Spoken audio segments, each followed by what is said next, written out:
Well, I guess welcome to the effects loop. I'm Diaz. I'm Scott. And we're keeping you in the loop with the guitar community. Yeah, we can do a cold intro. I feel like the office.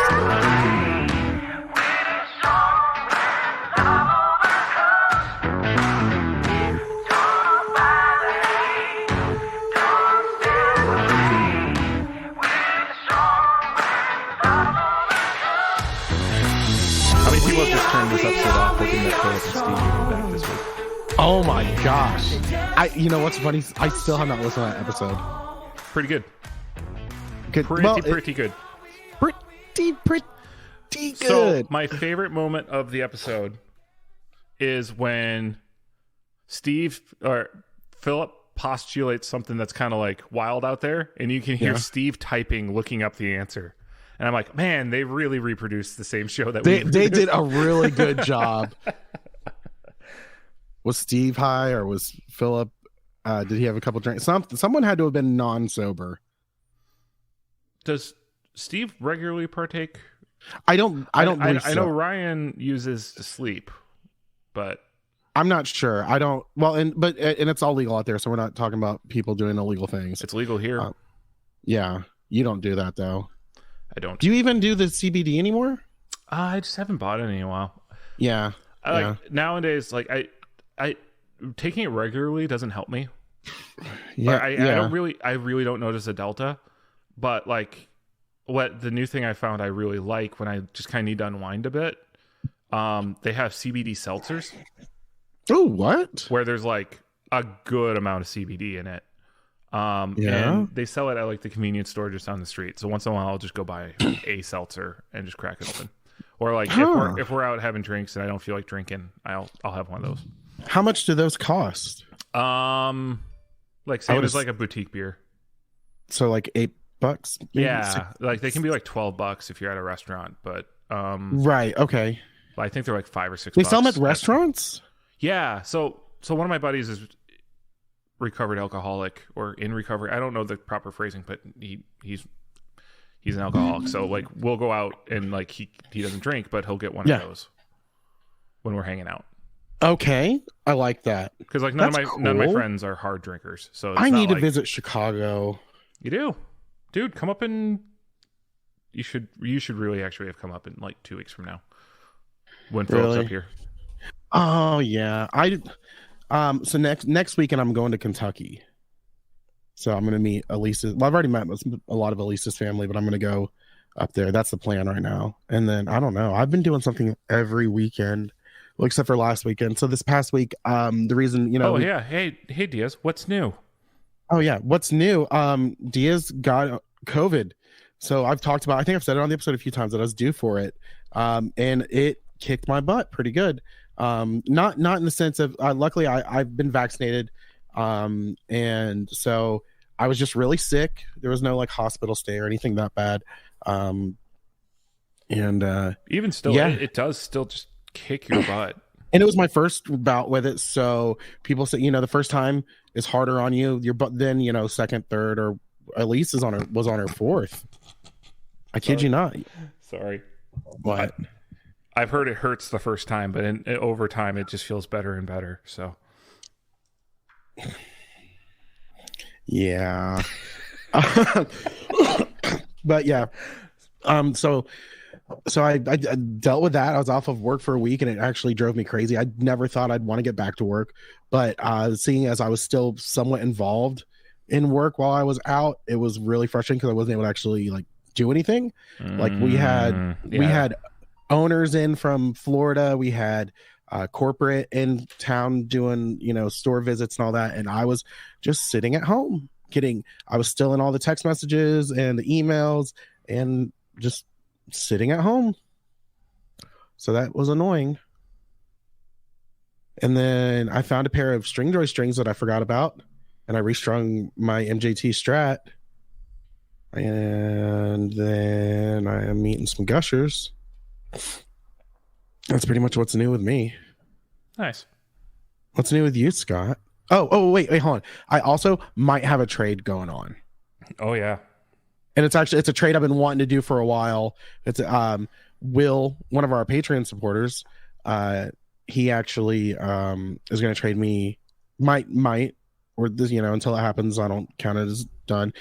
Trade me his HX Stomp because he's going full DAW and he's going to get native for my USA made Squire Strat, which he's wanted that, and I've wanted a Stomp for a while. So we're gonna maybe in a couple weeks meet up, and a halfway mark between us, have some lunch, hang out, and do a trade.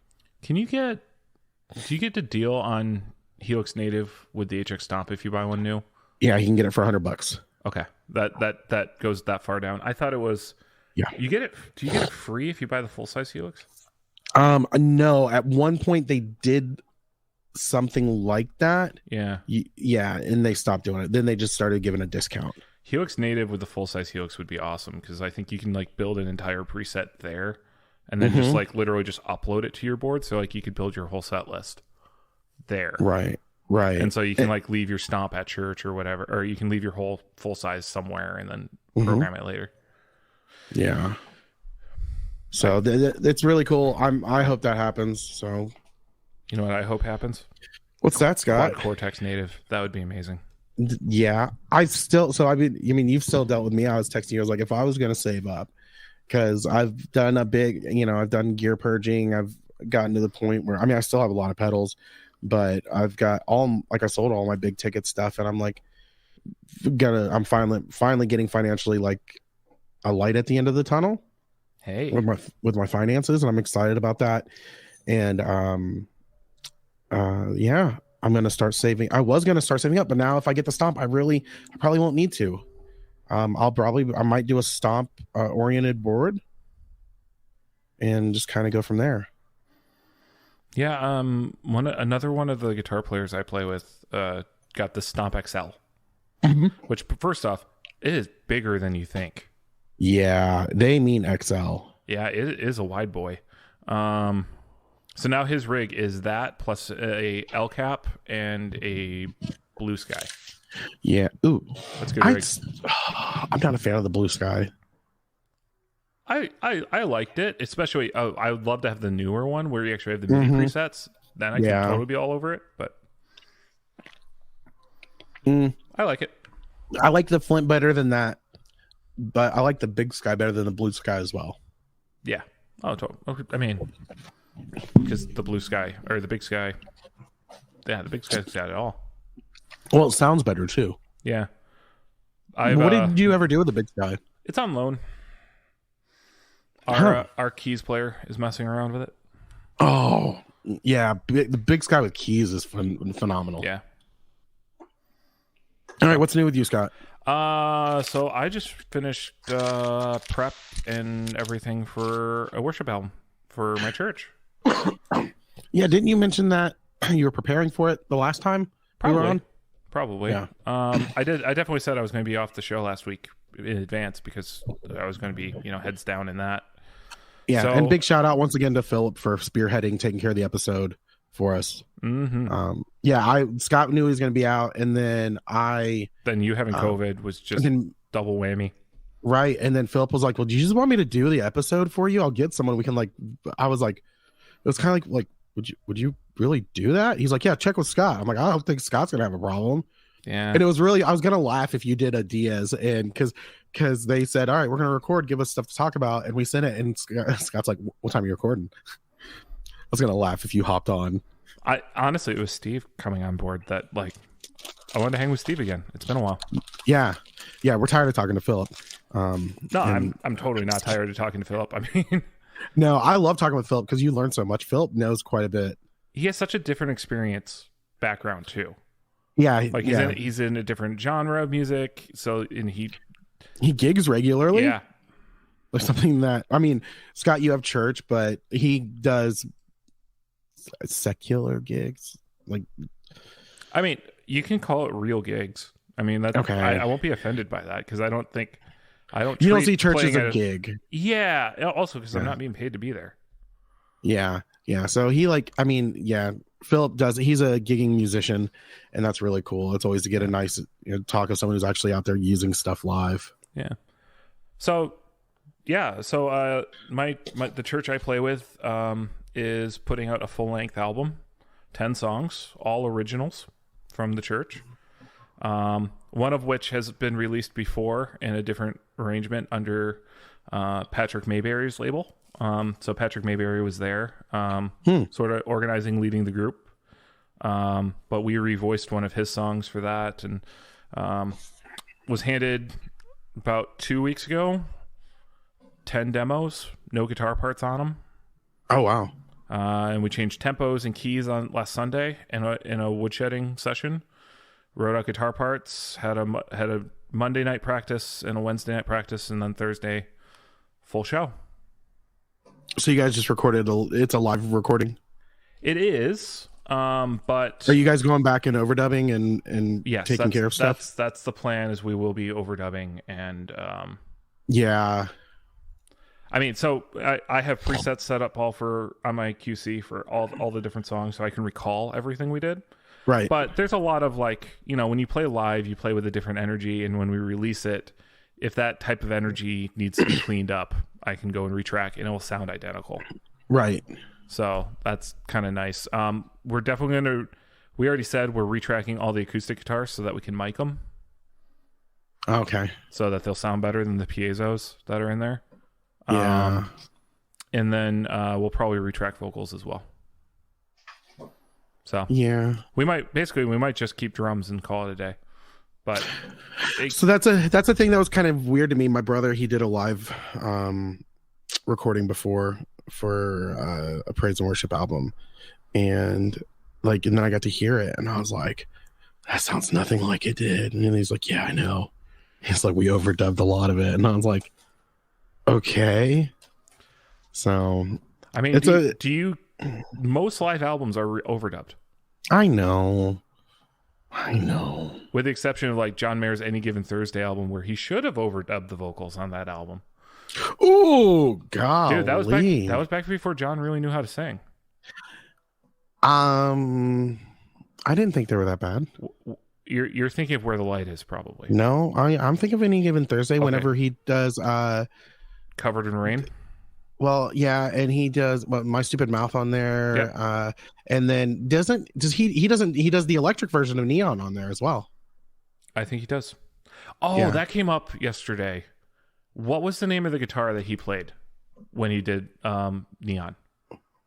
That fan-fretted electric guitar. What was that? I've never seen that. I don't know about that. Oh, he plays it on that album.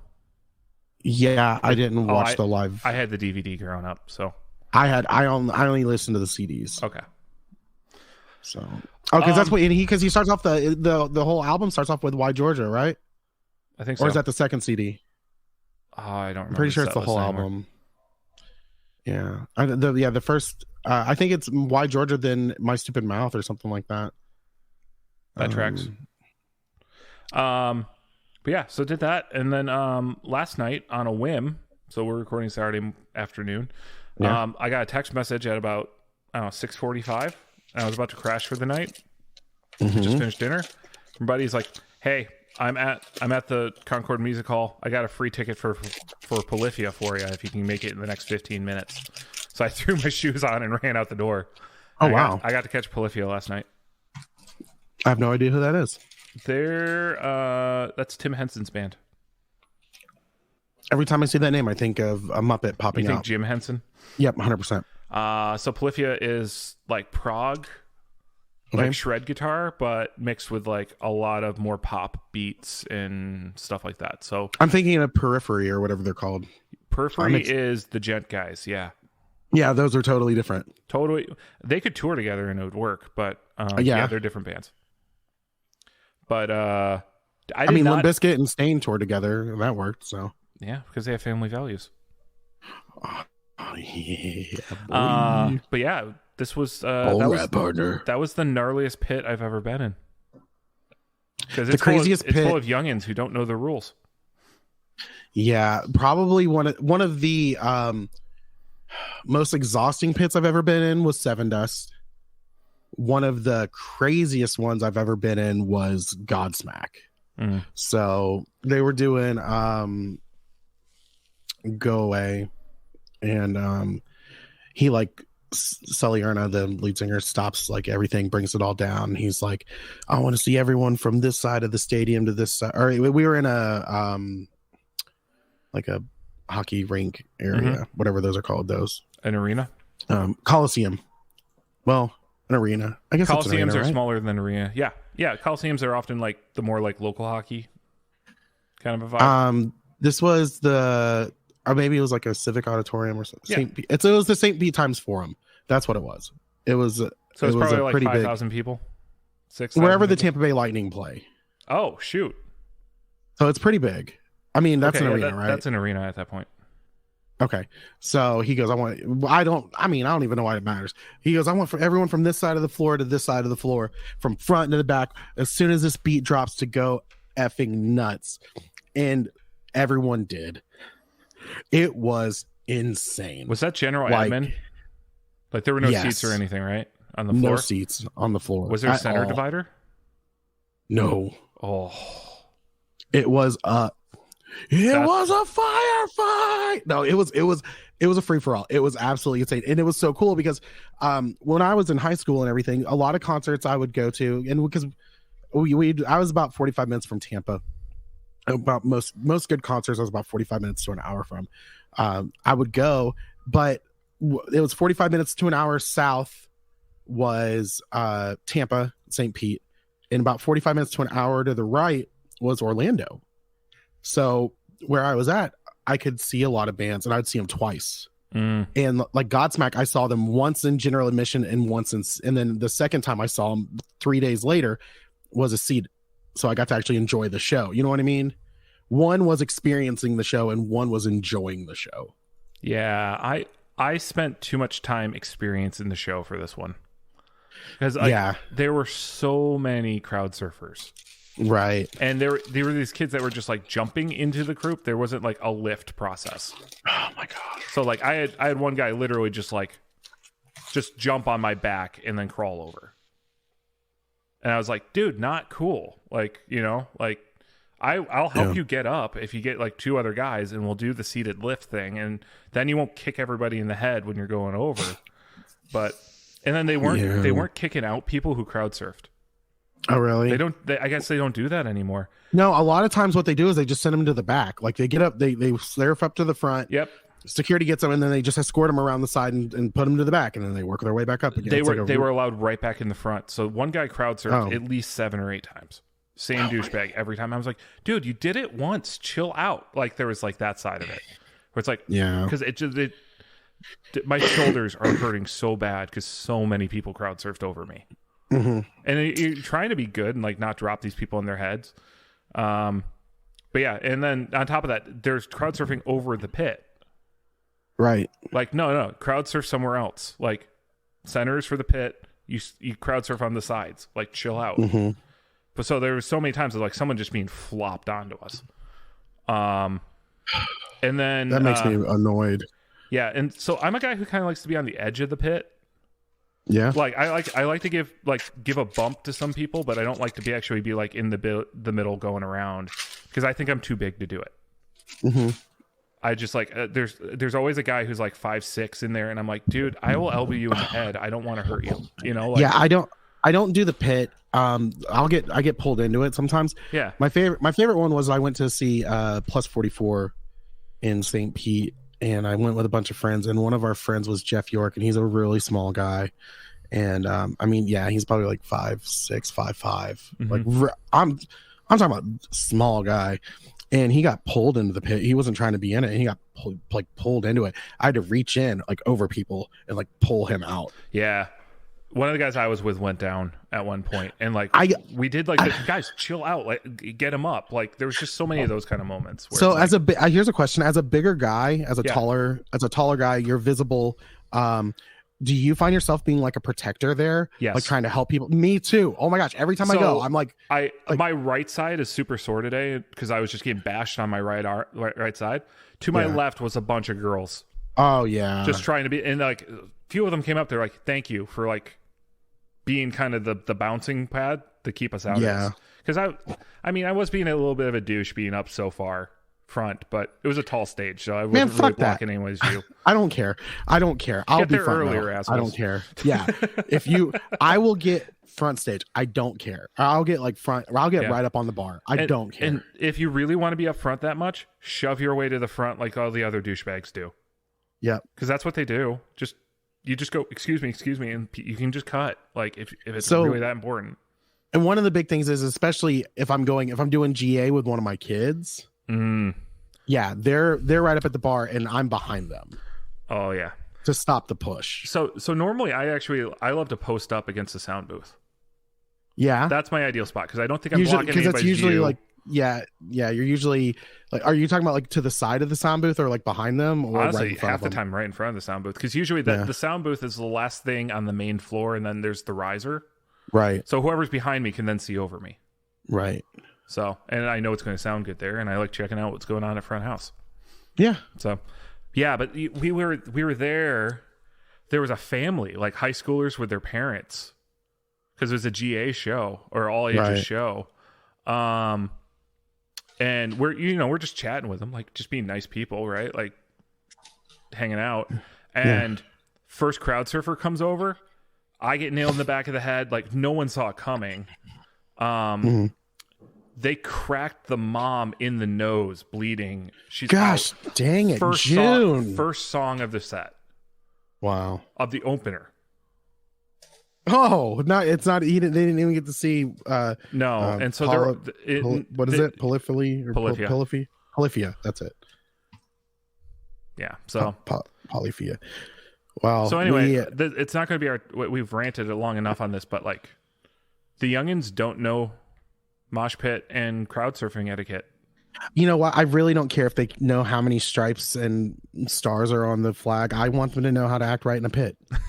Let's teach that shit in school. I part of me wonders, is it just because I don't know about you, but I grew up, most of the pits I was in, Christian hardcore was a thing. Like, yeah, Christian hardcore bands were mainstream. You had like Blindside, you had Under Oath, you had who was it? Memphis Maybe Laid to Waste. Who was that? Well, that was a song. What was the band?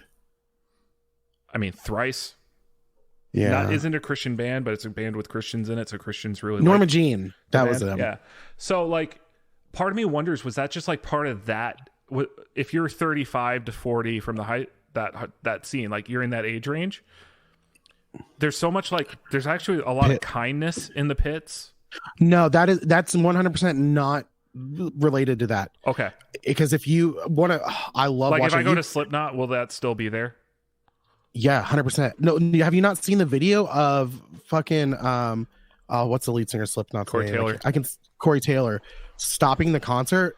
I mean, I've seen ones of the that. The pit was getting out of control. Yeah. And he was like, no, he's like, we don't fucking do that. If you fall, you help, or if you see someone fall, you help them up. Like he was like coaching them. Yeah. He's like, we don't hurt each other. He's like, we're here to have fun and we're not here to just hurt people.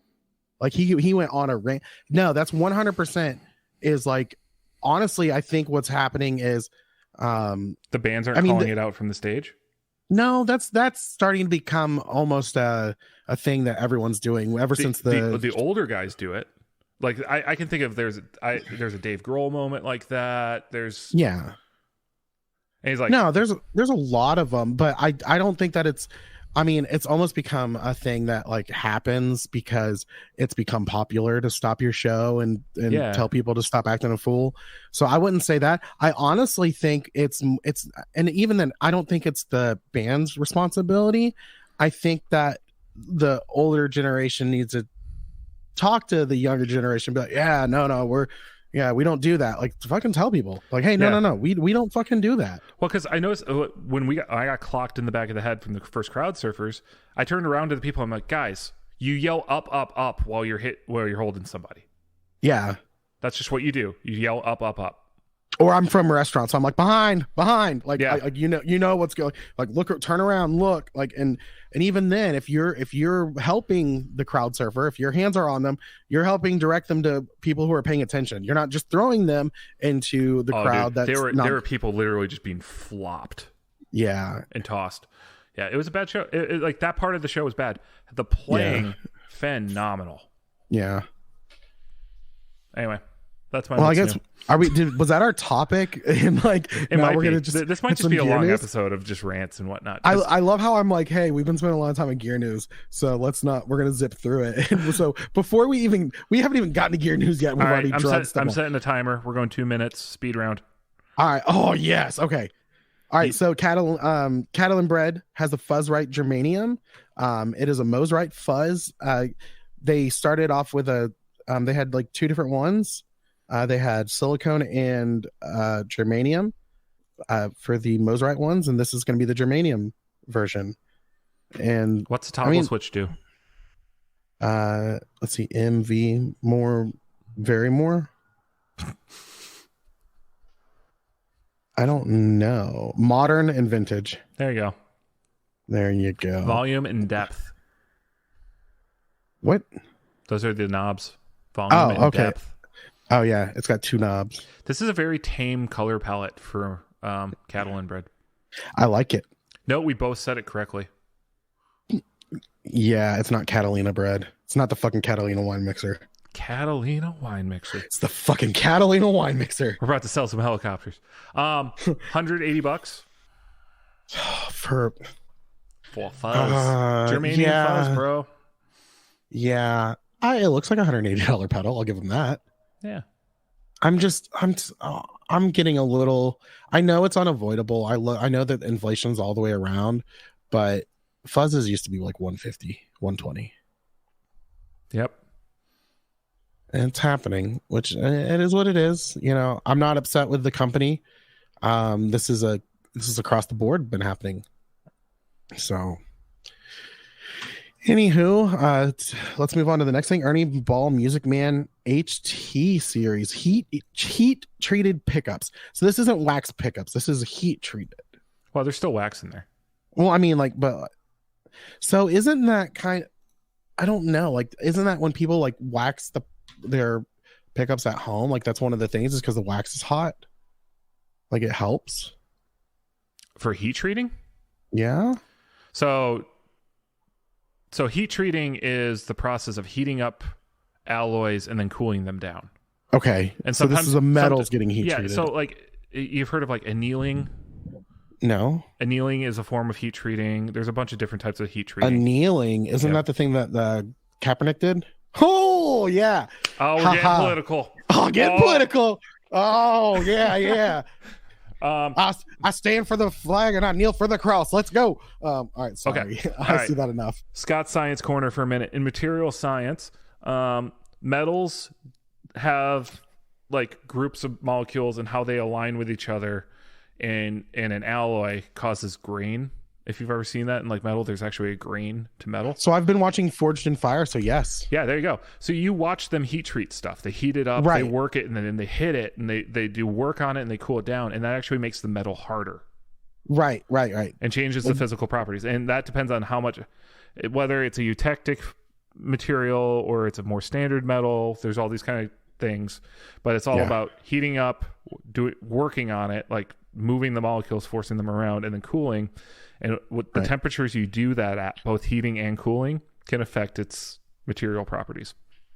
Okay. So I assume that's what they're doing with the magnets, the magnet pole pieces. With the magnet pole pieces, or the actual like metal coverings, or the coverings are standard still. Like, I mean, they're doing this on the single coil pickups. That's just a plastic covering. Oh, okay. All right. Don't yell at me. So, hold on. Diaz's Science Corner for this week. Hungry Man selects fried chicken dinners do taste better if you cook them in the oven. It takes probably like 10 times longer though. The skin's it's less soggy. Yeah, the skin's a lot better. And then also, I mean, the corn was delicious. The mashed potatoes were evenly heated, and the brownie did not taste like a sponge. Dude, it tastes like an actual brownie. Dude, I love it when it tastes like a sponge, though. Dude, you need an air fryer for that. Think about how much crispier it would be with an air fryer. I've got an air. Yeah, wouldn't it mess up the plastic? No. How are you going to put the corn in there? Air fryers are the same temperature as ovens. Air fryers are just a fancy word for a convection oven. Oh, secrets out. That's what it is. Oh, it said don't put it in a. It said don't put it in a convection oven. Oh, that's too bad. Because it did say that on the back. Okay, because then you could put the chicken on its own in the convection oven and get it extra crispy. That'd be good. Anyway, going back to the heat treated. Our 2 minutes are up. Yeah, this could be cool. My wish is, do you know how like have you ever seen those? Have you ever seen those heat treated titaniums thing? How like when you heat up titanium, it goes into like that rainbow, and like when you scorch it. I wish they did pickup covers with that. There are some pickup covers that do that. I'm pretty sure Ernie Ball's done pickup covers like that. Okay. I just think that would fit the branding really cool. Oh yeah. Speaking of fitting the branding really cool, Kramer's putting out a bunch of cheap Striker guitars. Okay. Is Kramer still owned by Gibson? Probably. Yes. So Gibson's finally getting some metal guitars out there. Eljon, way to go, bud. Wow, these are cheap. 380, 400. Yeah. I wonder how they play though. Probably the same as every other guitar that's coming out of that same factory. I like the black one. I hate Kramer. Ooh, majestic purple. I wish it was, I know it's hockey stick. I prefer it more. I wish it was more of banana. These got Floydy boys on them. Floydy boys. Yeah. Oh, ebony and zebra ivory. Pickups. It's got a zebra humbucker in it. I mean, they're not. I don't think they're really zebras. I think they're just horses painted. All right, it's just a donkey with paint on it. The Tijuana zebra. the Tijuana zebra. All right. You got 2 minutes to talk about this next thing. All right. IK Multimedia has announced the Tone X, an AI tone capture. So think about Kemper, Quad Cortex, Axe Effects, tone matching, that kind of stuff. And you're using your computer. It's running on your computer or your phone. Oh, they actually have it set up so this can run as a mobile version. They are separate. Okay. And there's a few different tiers of pricing on this. So depending on like if you already use Amplitube or whatnot, there's discounts and things like that. So they're going to have a marketplace. It's going to be in like the $200-$250 range. Nothing crazy. So I think if I have predictions of what this will do to the market. The other thing they're also coming out with is a reamp and capture box. So there is some dedicated hardware. That's about 200, isn't it? Yeah, to allow easy facilitation of this, as well as it's a built-in attenuator. Nice. Oh, I don't think it's a proper attenuator, but they're showing attenuation for like input and output for the reamp stuff. Yeah. So this is really cool. 2 questions. Okay. 1, are they going to release this as a pedal? That was one of my first questions. Yeah. Are they going to release this hardware, some sort of? Yeah, if this could run in the same size footprint that Stomp.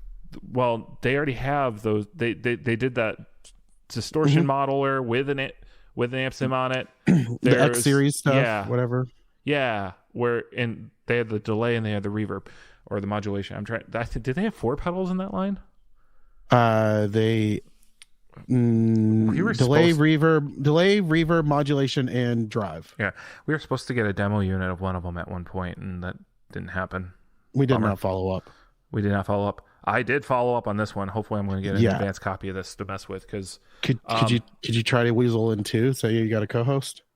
Unfortunately, I might have already weaseled in Philip on that for a demo idea. We'll talk. WTF? No, it's all good. We'll see what we can get out of it. Because honestly, if this is the real deal, and my other point on this was, will this be the thing that finally gets either Neural or Kemper to finally come out with a DAW version using their existing marketplace? Yeah. Because that would be the killer. So imagine if Kemper now went to desktop and all these 30,000 profiles I have on my computer are suddenly more accessible and usable without dedicated hardware. Well, and the good thing about and that would also give Kemper access to customers that they don't have. Yeah. Same with Neural. And like that's a big thing is you could easily, I mean, if honestly, if Kemper had a DAW like plugin, I would start learning that stuff. I don't know anything about DAWs really. I use GarageBand just to have noise to make. Like I don't mess with DAWs, but like that would be a thing if especially if Kemper because I always loved the sound of my Kemper. And you have a bunch of Kemper profiles still. Yeah. From back in the day when you had a Kemper. Something to note on this, if we dial back to this plugin, there is effects before and after, but it does not appear to be 4 blocks of effects before and after like the Kemper. So it's not. This looks to be mostly focused on get your amp and make it real. Right. It's not supposed to be your all-in-one solution. I think you're still supposed to run effects into the front of it and like some of that kind of stuff. But there's an opportunity to throw reverb on it or a compressor at the front or, those kind of things. Also, let's just be blunt here. If you have an older computer that's struggling to run, probably not going to be able to handle this. Probably not. So I just, let's just don't even worry about talking to them about me. Anywho, let's move on to the Pigtronics Glomer. This adds swells and plays with your attack. So it's a Boss Slow Gear on steroids, pretty much. Yeah, it is. They even referenced that they were inspired by the slow drive in the process. This thing looks ridiculous. I want one really bad. I really cannot wait for this to be on Stupid Deal of the Day. It also has side chaining. Yes, very nice. How much is it out of the gate? Probably $200. $280. Oh, fudge sickles. Yeah, for Pigtronics. Oh, that's MSRP. Well, so this is you and me being cynical here. Since it's Pigtronics, do you buy it when it comes out, or do you wait 6 months for it to be on Stupid Deal of the Day? I already made that joke like 30 seconds ago. I know, but I said it. Okay. I love the pink and blue. I think it looks great. Yeah. That too. It's kind of like it has like a G.I. Joe feel. Oh yeah, I see it. Yeah, I see it. And even the GL, you could be like GI. Oh yeah. Now you're asking for some trademark infringement. Sorry, Pigtronics. I didn't mean to throw you under the bus there. Yeah. Because you're the guy who deals with GI Joe. Kylo, what the hell are you doing? Sorry. I'm really curious what the side chaining can enable on this because, as was poorly covered in last week's episode. Side chaining is when you have your effect affected by some other signal. So the side chain input, it lets an external source trigger the attack and decay cycles rather than your guitar signal. Yep. So say you side chained in your kick drum. Yeah. Which is a common side chain thing, or side chained in your bass player, or because actually your kick or your snare would be a good thing to trigger it so that it engages and starts its swell on the beat. Mm-hmm. So could be cool. Yeah. All right. Sorry. I got just totally distracted. I want it. Whomper has the Moxie, the new TS10 style drive pedal. Well, here's my thing. Screamer, yay! Here's my thing. Yep. Wasn't the 10 series like shit on until Josh Scott started collecting them all? The TS10? The 10 series. Yeah, so the TS10 is very popular because a certain John Mayer uses one. Yeah. Okay. That's the Tube Screamer John Mayer uses, not the 808. Like, yeah. Okay, it's another Tube Screamer. How much is it? Like $180? $200? $150. Okay. $150. Not bad. It's a mini enclosure. Yeah. It has 2 voicings. So it does something with the mid hump to more full frequency thing. And then the fat switch changes the clipping diodes from the TS10 to closer to what is in the Zen drive. Yeah. Yeah, this with is MOSFETs, I mean, so this is cool. Definitely it's also Brian Wampler doing a Tube Screamer. Which I know the Clarksdale already exists, but and he already did the bell do they too. Still sell the Clarksdale though? Yeah. Okay. Because that's a 808. Okay. Here's the thing. Brian Wampler has a great ear for dirt pedals for sure. So I mean, I do want to mess with it, and I would like to play with it. I'm not a big Tube Screamer guy. Yeah. I don't think the TS10 is that a Chris thing. Does he really like TS10s, or is he just the TS9 guy? No idea. An 808. No idea. Okay. Well, if he'd come on the fucking show, we'd know. All right. Okay. He'll reply with, if you guys ever tell us when you're recording, because we never do. Yeah, anymore. We never do. I mean, hey, the phone works both ways. Anywho, So also we've got the next thing we're talking about is a couple pedals. The pedal pawn Octone. Yeah, this is you. I don't know anything about these. Yeah, so this is just an octave fuzz from the UK. It's kind of like a vintage feel. It's got that, I mean, kind of 197 pounds. Must be heavy. Oh, there it is. You're just mad I beat you to it. Yeah. Free the Tone launched the integrated gate, a noise reduction and gate pedal, which $230 for a gate. For and it's full size and doesn't have an effects loop. Yeah. That's a tough value. I mean, it can be a noise gate or a noise reducer. Sure. Yeah, I don't know. Also, one of the reasons why I really wanted this was Free the Tone is also re-releasing the delay that they did that has now skyrocketed in price on the used market because they haven't like kept up with production. Or I don't think they've even been producing it. And then there was like, they saw these astronomical prices of their pedal and they're just like, yeah, no. And because Free the Tone is foreign, I don't know if they're Japanese or Chinese or Korean, maybe. I feel kind of horrible for kind of guessing. You know, what's kind of weird is I don't really think of a lot of Korean pedals. I can think of Chinese pedals. I can think of Japanese pedals. I can't think of any Korean pedals off the top of my head. Hold on one second.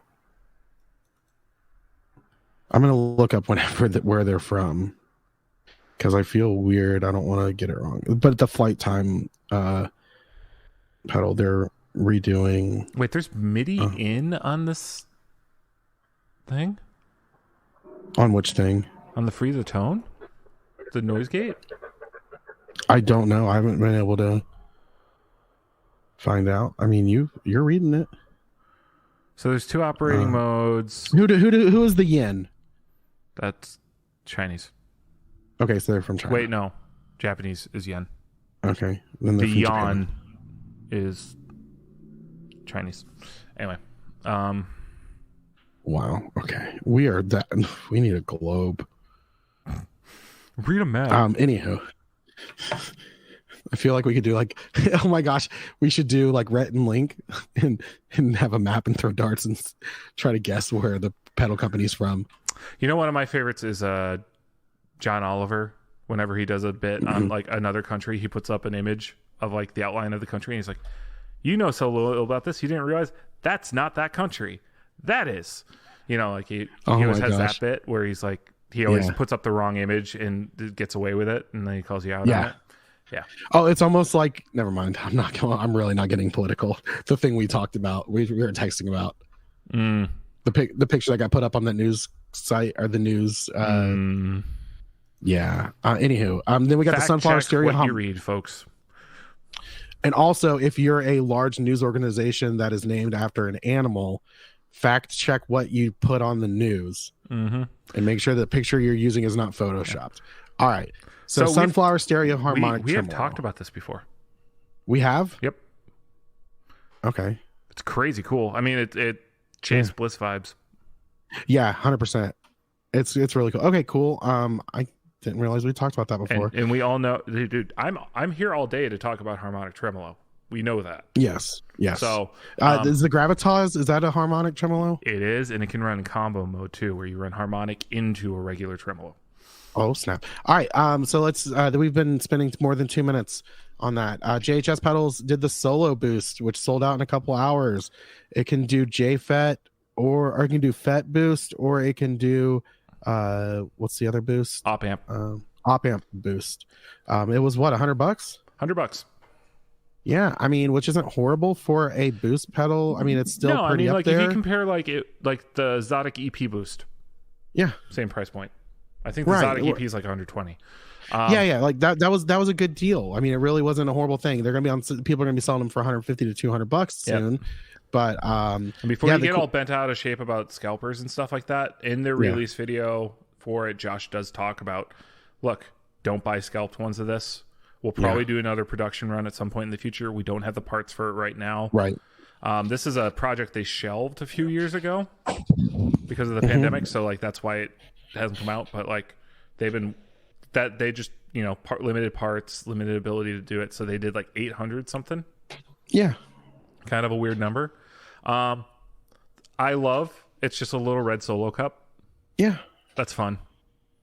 It looks also. I figured they only did a limited run because they were like, "This is how much we can do with this before we get a C and D." Yeah, before we get in a lot of trouble. Well, even then, the cool thing is it matches the JHS color scheme. Oh yeah, with the red perfectly. Yeah, the red and the white. Yeah. So op amp boost is closer to something like a Klon. Is an op amp boost. FET boost is your more typical boost pedal. Katana. What's the super hard on? I don't know. Yeah, but one thing we were talking about though, and I think it was in pre-up, that was really cool is, I mean, Scott has a friend who bought one of these, but he also was like, well, why don't you check out like this boost that I've got? And he's got the Spark Mini, and tell us a cool little feature on that. Oh, so the Spark Mini has one of my favorite features. I think it's called the Spotlight mode. So it doesn't have a latching foot switch. It's a momentary foot switch.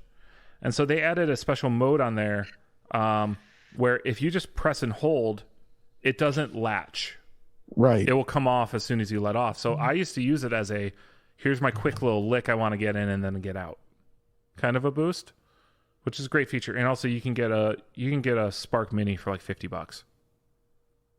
Oh my gosh, Will just messaged me and we're going to get a day. Yay, I'm so glad you guys are going on a date. This wouldn't be our first time either. No, it wouldn't. You also know it's not the first time either, is Neural DSP coming out with a new archetype. Oh yeah, this is the Reba McEntire. Yeah, so Rabia Masad has his own mode. It does. Is he from Periphery? No, he is he was in Tosca and whatever Rob Chapman's band was called. Oh, okay. Oh, that's what he got famous for, wasn't it? So really, like hanging out with Chapman. He was playing with Rob Chapman, and then started doing a lot of the Andertons demos and stuff. Right. So he became a demoer, but he also tours with his bands and stuff. So he's a great player. I really love his style. Who's the guy who does the I don't know that song. The what's the metal sounding pedal, the metal guitar pedal that has the gate built in, not the MXR Eddie Van Halen, but the Are you thinking of Tosin Abasi's thing? No. Okay. No, I think he has one that has that built in. Yeah, their videos used to be on Facebook all the time, the advertisements, and I swear that was the guy. Horizon Devices is Tosin Abasi, if I recall correctly. It? I believe so. Did Reba McEntire do the video? Horizon Devices is Misha Masur, which is Periphery. That's who it is. Periphery. Okay. That's the problem, is I'm mixing up You're mixing up Gentleman. Rabia. Yes, I'm sorry. Rabia. So one of the cool, so you got a nice clean amp, you got a nice heavy amp in here. We've talked about this next thing, by the way. And why do I keep hang on? And so the other cool feature of this is the built-in synth is ridiculous, and a lot of demos have been focusing in on what that thing can do, turning your guitar into a synth, and it's just insane how powerful these things are. So there's a free demo. Go ahead and try it out, and then I think it's like $120. Oh wow, $140 for the real plugin. That's cool. So yes, I'm now looking at it. Yes, we have talked about the original. This is a new factory colorway. We talked about the new factory colorway because I was excited about the OD green. That was for the baritone. They did the green. So this is the regular Cabernita. So anyway, the paranormal Cabernita Tellies are at Andertons with an Oxblood with an anodized guard and they're Andertons only, right? It's Andertons only. Yeah, we talked about this. Again, that was a different model you're thinking of. Oh wait, no, these are the baritones because it's a 27-inch scale. Why is the new art? This was today. It was published today. The hell, Guitar.com. Adding to the dual, Liberty Dunworth needs to get their shit together. All right, Yeah, last that's thing. not new. Therapy Effects, sorry, kicks off special projects line with artworks for charity. Yeah, so they're doing like laser etching on some of their pedals, and money goes to charity. Very nice. One-offs. Most of them are so far. Does it say where the charity is? I don't see it. Think of it as an NFT without the carbon footprint. Wait, what? You can buy the art as an artwork file. Okay. Because NFTs are terrible for the environment. Yeah? Yep. Okay. All proceeds will go to the Wallace and Gromit Children's Foundation and the Oxford John Radcliffe Children's Hospital. Very nice. I think it's good to help children. Yeah. I believe children are the future. We are the world. Speaking of what was the world? metal one? Yeah, so I was scrolling through Facebook and I'd see a semi-hollow guitar with the back facing up off of a table with a giant cut out of it. And I'm like, okay. My first thought... Oh, hold on. Why is Siri talking to me? My first thought is kind of like, okay, was there a big crack right there and he just cut that out and he's going to like fill it or something? Like, no, this guy cut out a good 1/6 of the back of his guitar to redo a wiring harness on a semi-hollow guitar. Now, having a back cover plate on a semi-hollow guitar like that is not unheard of. Not, but that like size is my ridiculous. Equitz has a cutout. Yeah, but that size. So there's a number of questions going on here, among which are his first photo is duct tape. Is duct tape and a series of holes drilled to start the process of connecting all these things, and then I'm guessing he used a jigsaw to cut that out. I don't know. Or a scroll saw. So like, I'm not anywhere like able to do something with a guitar like that. It's a Grote guitar, so that was $100 guitar he did it to. Okay. All right. Well, that makes me feel a lot At which better. point, if you're putting a new wiring harness in a Grote guitar, you might as well just replace the guitar. Right. I don't, and especially if you're just going to cut the back off like that. I don't get why he put the duct tape in the center. If he was putting the duct tape around the edge to give himself a line. I figured it was for a line. I figured it was giving himself a line, and like maybe he was cutting through the duct tape to help make sure the wood doesn't like crack, or something weird. But to do that, you need to cut through the duct tape. Well, that's what I'm saying. Maybe it wasn't a line. I thought maybe he was cutting through the duct tape to make sure the wood doesn't crack. Again, doing it wrong. Listen, there's so much wrong in this picture. I don't feel like we should be nitpicking on what is being considered doing it wrong. Everything that whole picture is doing it wrong. Well, I want to know, how is he going to reattach this back panel? He hasn't figured that out yet. He even like admitted that in one of the photos. He was just like, "Oh no, I'm going to do it. But I won't do it." Like, at what point do you just say, "Here, give someone $150 to rewire your guitar for you"? Well, I know how I would fix it at this point. Would be I'd go get some try to make a plastic backplate. No, actually, I'd reattach the wood, but get some metal strapping and just build yourself a shelf for that to inset in, and then drill into that shelf. That's not bad. Yeah, you'd have 2 sets of screws. Like you'd have the screws that's into the main part of the body and the strapping, and then the strapping into the cover plate that you just removed. But wow. Or actually, you could get, since it's the back, you could get some wood and just glue wood in. That's what I was gonna say. If you glued wood in and then glued that piece, like if you created those panels and then glued that piece back in, and then you just take super glue and fill in that curve. You could easily put some wood glue like that and backfill, right? Yeah, backfill it out, and then we'll just wipe it off, and whatever wood glue is in there is holding it in. I could see yeah, also put down some like plastic or not like waxed paper or whatever to give yourself up to keep it smooth when you clamp it. But yeah. Yeah, but and even then, like when the wood bracing, I guess would be probably what you'd probably. That's essentially what we were both saying to do there. Yeah. So like that wood bracing, you could easily use like Gorilla wood glue on that part when have it foam up in the guitar a little bit. So here's the biggest thing with all that is one, I don't think he cleared where one of the pots are very well. Yeah, he had no idea. So you still have no clearance there. But two, that's a pressure spot.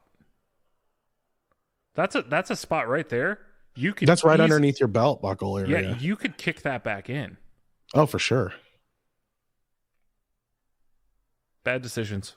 This is a lap guitar for the rest of your life. You are not standing up and holding this. I mean, just be dumb about it. Just don't put the plate back on. I'm not saying. Well, I mean, being dumb about it seems to be the name of this project. What is the guitar project called? Be dumb about it. Yeah. All right. So the last thing we're going to talk about, and we're going to wrap this up. Gibson accuses Dean of contempt of court for bragging to Guitar.com about continuing production of V and Z guitars. Yeah. So a while ago, there was a ruling in the Gibson versus Dean. This was lawsuit. a U.S. ruling? U.S. ruling, I believe. That Dean was found guilty of infringement, but only ordered to pay something like $4,000 in penalties. Yeah. So it was essentially like a slap on the wrist saying, look, yes, they do have the copyright, but you shouldn't really be penalized for that. And so what he had was Gibson and Dean both published like press releases to the media. Like we got both of them to our effectsloop@gmail.com account because we're on their mailing lists, and both announcing victories. Yeah.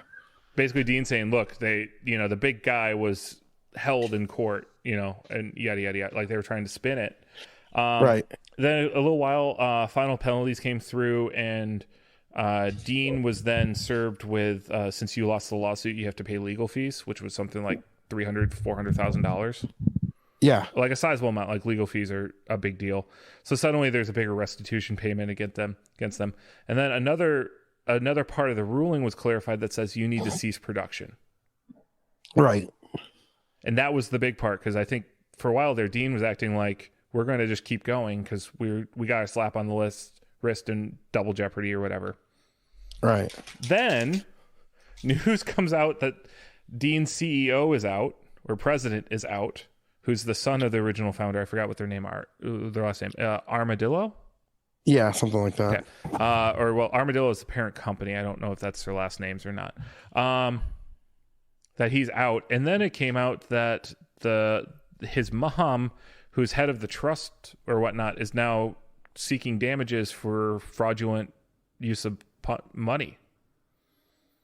So there's been a lot of drama around this on Dean's side of the aisle, for sure. Yes. Well, I mean, you can say you want about Gibson, but they got their ducks in a row on this one.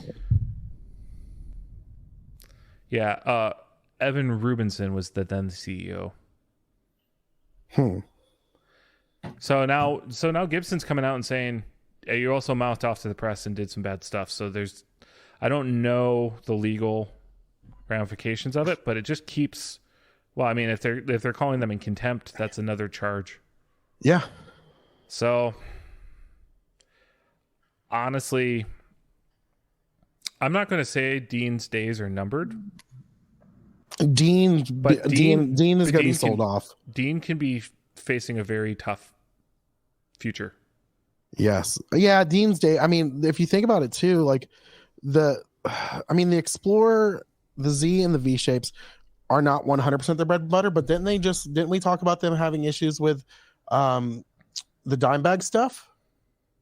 With Dimebag's estate, yeah. Yeah, I don't know what's going on there either. I don't know, but like it seems the thing is Dean's just they're running out of things to sell. It's already, in my opinion, it's already been a brand that's kind of been going downhill. I mean, for a while. Well, I mean, it's already out of the original founder's hands. Well, and the crazy thing was that let's see. I remember the biggest things I remember seeing from them was the Michael Schenker signature when I was a kid. That was like a big thing. Was the Michael Schenker signature, and that's a V shape. And then you had the Dimebag, which they've had issues with that. Yeah. The other guitar player I think of when I think of Dean is the guy from Power Man, whatever 1000. Power Man 5000. Yeah, he plays a Dean. Oh, I don't know. I never really listened to them. Didn't they have like one big song? Yeah. Yeah. So, I am the fire starter. All right. Yeah. Let me put it this way: if you've had your eye on a certain Dean, grab it. Oh, I don't know. Maybe you have to wait for the fire sale whenever they have to sell all their. I wouldn't. No. No, because like chances are the Dean you're after is probably either a dime or something else. Yeah. And like honestly, the minute they go out of production, like look what happened with EVH stuff when he died. Yeah, I like the only guitar I do kind of want is I do want the Dimebag signature, the Lightning, the black and blue, like the one that he actually played. I actually do want that one. I mean, I've got a special spot in my heart for Pantera. That was a band so the guy who I looked up to play guitar, like the guy who I saw play guitar, I was like, oh, I want to be like that guy. One of his favorite bands was Pantera, so I listened to them quite a bit. And so I don't agree with a lot about Pantera, but yeah, I do. I listen to them quite a bit. So yeah. So anyway, with this ruling and non-compliance, it's going to be. Gibson's going to keep looking like the bad guy too, right? Because they're going to enforce, or they're going to try to enforce everything that's going on. Yeah. I mean, they got a legal ruling that their competitor has to stop using that shape and take it off their website and all those kind of things. Of course, they're going to take some action on that, right? Like, this is not the, oh, okay, we're all buddies. It's okay now at this point. Like, they're going to go for the complete ban or whatever. So we'll see what happens. And John just left the call. And he's back. Yeah, sorry. You were roboting pretty hard. Well, I was closing my remarks. You want to close out the show? My internet connection's dying, so we're going to wrap this up. Go for it. All I hear is a robot.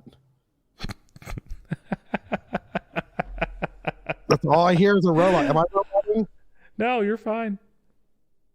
I don't know. All right, I'm gonna end this episode with I might sound like a robot. Who knows? All right. Thanks for joining us, everybody. Go to theeffectsloop.com. It's got links to our Facebook group, our Instagram merch, our YouTube, our Patreon, which we appreciate everyone who supports this show monthly. You can join the elite and go to patreon.com/theeffectsloop, and you can support us, give us money. There's different tiers. There's a lot of cool stuff. And then, yeah, it's been fun. It's been good to be back. I've been hit or miss lately. Scott's been carrying it, and last week he was out. And big shout out again to 40 Watt Podcast, Philip Carter, and 60 Cycle Hum's Steve Rao for covering for us last week. We greatly appreciate it. And so for the Effects Loop, I'm Diaz. I'm Scott. Oh, I heard that clear. We'll see you guys next week. Bye. Bye. Yeah, now it starts working. I think it's on your end because my upload is 23.5 megabits. Oh, right no, now. 100%. I knew it was mine. That's why I tried to hang up and go back in. Well, because my download is sucking right now. I'm only at 91 megabits. So I'm getting a 10th of my internet speed download. Elise is doing an online course right now, and I wonder if she's watching videos or something and sucking up.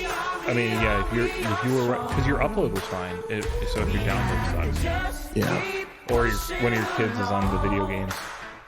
No kids. So you can hear me fine? Yeah. I literally all I heard you. Oh, now you just roboted. But yeah. No, it's funny because it's like you're like, should I end the show? And I'm like, yeah, you should end the show. Okay, well, I'm just gonna end the show. That's funny. That's great. You're like, yeah, I can't hear you, but I'm just gonna do whatever you just said. I'm gonna do what you said anyways.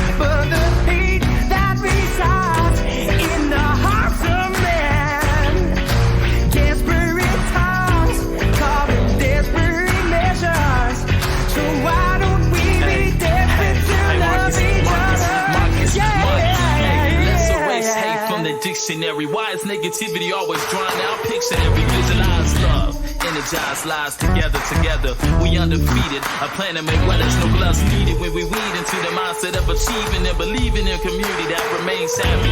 Ever after, the world should be one. Hate annihilated, every heart is one. Love again. So don't buy